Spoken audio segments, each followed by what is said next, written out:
दोस्तों नमस्कार। पिछले दिनों एक एडवर्टाइजमेंट की लाइन बड़ा मशहूर हुई थी।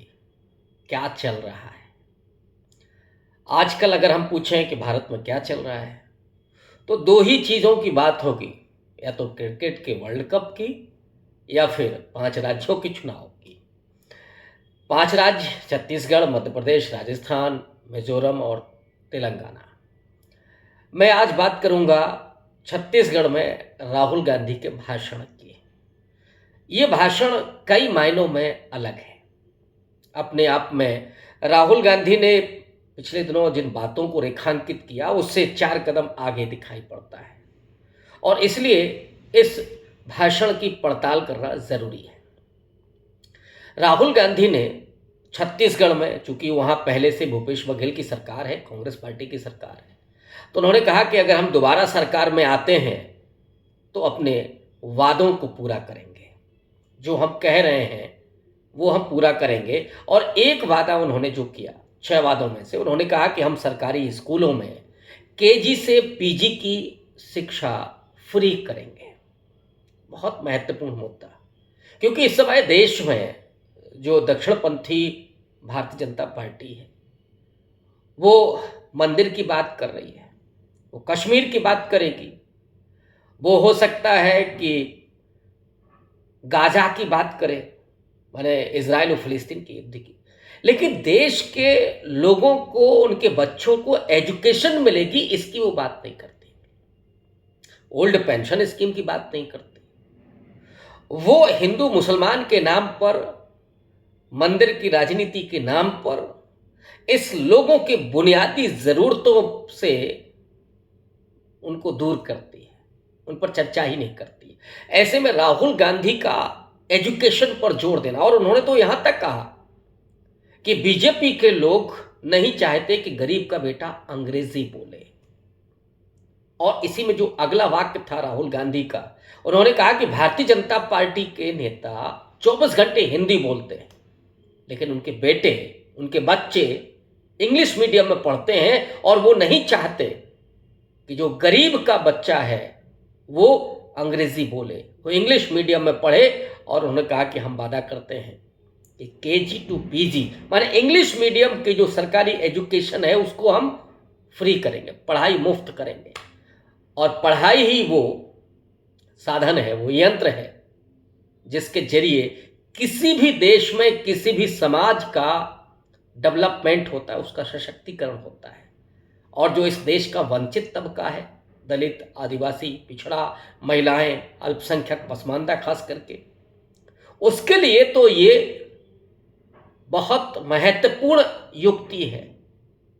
और डॉक्टर अंबेडकर ने भी कहा था, सबसे पहला ही उनका वाक्य था, शिक्षित बनो, संगठित बनो और संघर्ष करो। लेकिन लोकतंत्र में सबसे ज़्यादा बुनियादी ज़रूरत है वो है एजुकेट होने की। और एजुकेशन भी कैसी, वो नहीं कि सिर्फ डिग्री प्राप्त कर ली और बावजूद उसके जो रक्षा आयुध हैं उसमें भी जब आप वो लड़ाकू विमान लेकर के आए तो फिर नींबू काट करके उसका, या नारियल फोड़ करके उसके अपशकुन से बचाएं। साइंटिफिक एजुकेशन की ज़रूरत, ताकि आप चंद्रमा पर चंद्रयान उतार सके, या देश की तरक्की में बहुत सारे डेवलपमेंट कर सके, बहुत सारे जो साइंटिफिक इन्वेंशन हैं उनके जरिए लोगों को भौतिक सुख सुविधाएं भी उपलब्ध करा सके। राहुल गांधी ने छत्तीसगढ़ में अपने उस मुद्दे को फिर से दोहराया, ओबीसी के इशू को। उन्होंने कहा कि जो ओबीसी है वो इस देश की रीढ़ है, और नरेंद्र मोदी जो ओबीसी का चेहरा मुखौटा लगा करके चुनाव मैदान में आते हैं और बोलते हैं कि मैं ओबीसी हूं, लेकिन नरेंद्र मोदी ने कभी ओबीसी के मुद्दे पर बोला नहीं, ओबीसी के अधिकारों पर। उन्होंने फिर से पूछा उस सवाल को। उन्होंने कहा कि इस देश में 90 कैबिनेट सेक्रेटरी चलाते हैं देश को, बजट का एलोकेशन करते हैं। कितना बजट सेना पर खर्च होगा, कितना बजट राइट टू फूड पर खर्च होगा, कितना बजट एजुकेशन पर खर्च होगा, ये कौन तय करता है? कैबिनेट सेक्रेटरी तय करते हैं। या ओबीसी के अधिकारों के लिए, दलितों के कल्याण के लिए आदिवासियों के सशक्तिकरण के लिए कितना बजट एलोकेट होगा, ये कौन उसके लिए योजना बनाता है?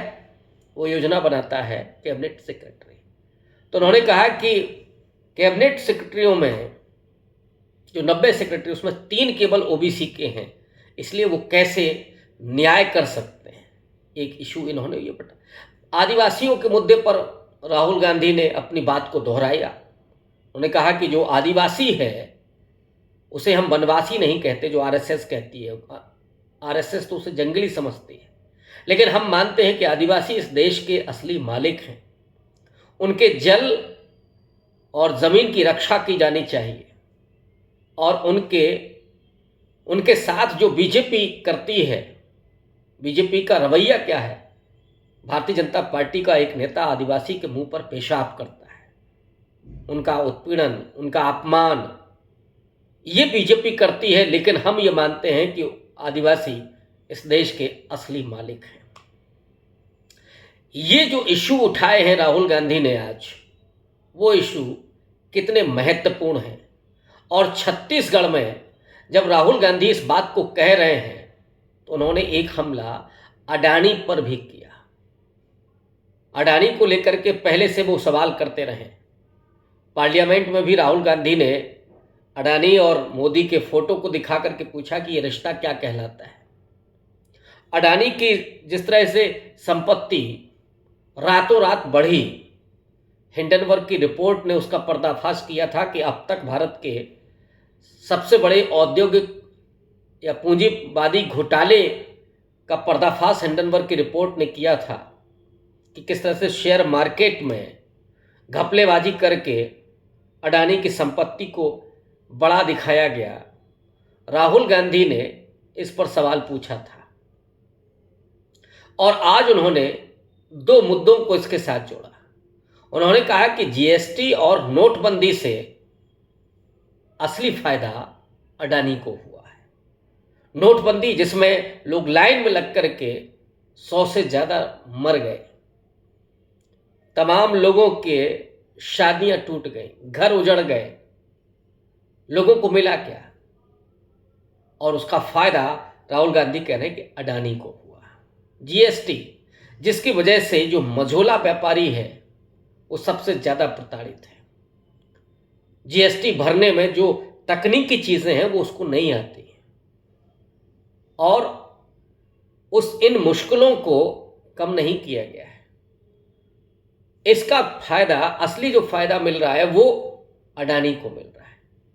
ये मुद्दे उठा करके राहुल गांधी ने जो आज सवाल उठाए हैं बीजेपी पर, जिस तरह से हमलावर हुए हैं, वो उनके आत्मविश्वास को और उनके अपने नीतिगत निर्णय को दिखाते हैं। तो दूसरी तरफ नरेंद्र मोदी हैं, जिन्होंने तो प्रचार में ही जाना जैसे बंद कर दिया है। वो नरेंद्र मोदी जो रात दिन रैलियों में होते थे, भाषण देते थे, लेकिन क्या वजह है कि इन 5 राज्यों के चुनाव में वो कहीं दिख नहीं रहे हैं? क्या उन्होंने पहले ही वो हार स्वीकार कर ली है? जिस तरह से ऑर्गेनाइजर ने लिखा था कि अब हिंदुत्व के मुद्दे पर और राहुल और नरेंद्र मोदी के चेहरे पर चुनाव नहीं जीता जा सकता। इन 5 राज्यों के चुनाव में वैसे ही बीजेपी की हालत खस्ता दिखाई पड़ रही है। ऐसा लगता है कि जैसे नरेंद्र मोदी लोकसभा चुनाव की अपनी तैयारी कर रहे हो। वो नहीं चाहते कि इन 5 राज्यों के चुनाव में हार का ठीकरा उनके सिर पर फूटे। इसके लिए जेपी नड्डा है ना, और जेपी नड्डा की वो फोटो इस्तेमाल की जाने लगी हैं। इससे दिखता है कि जेपी नड्डा को ही इस्तेमाल किया जाएगा, और यही वजह है कि उन्होंने दूरी बना ली है प्रचार से। और राहुल गांधी, प्रियंका गांधी, मल्लिकार्जुन खड़गे, ये लीडर बहुत आत्मविश्वास के साथ, बहुत मजबूती के साथ लगातार चुनाव प्रचार कर रहे हैं, और राहुल गांधी लगातार मुद्दों को और ज़्यादा पहनेपन के साथ उठा रहे हैं। जब वो ये कहते हैं कि बीजेपी नहीं चाहती कि गरीब का बेटा भी अंग्रेजी पढ़े, अंग्रेजी बोले। भाजपा आदिवासियों के साथ तो मुंह पर पेशाब करने जैसा व्यवहार करती है, या जीएसटी और नोटबंदी से अडानी को फायदा होगा। ये ऐसे इशू हैं जो आने वाले समय में भी महत्वपूर्ण होंगे, और राहुल गांधी को इसके जरिए विश्वसनीयता जो हासिल हो रही है वो लोकसभा चुनाव में भी उन्हें मजबूती देगी। शुक्रिया।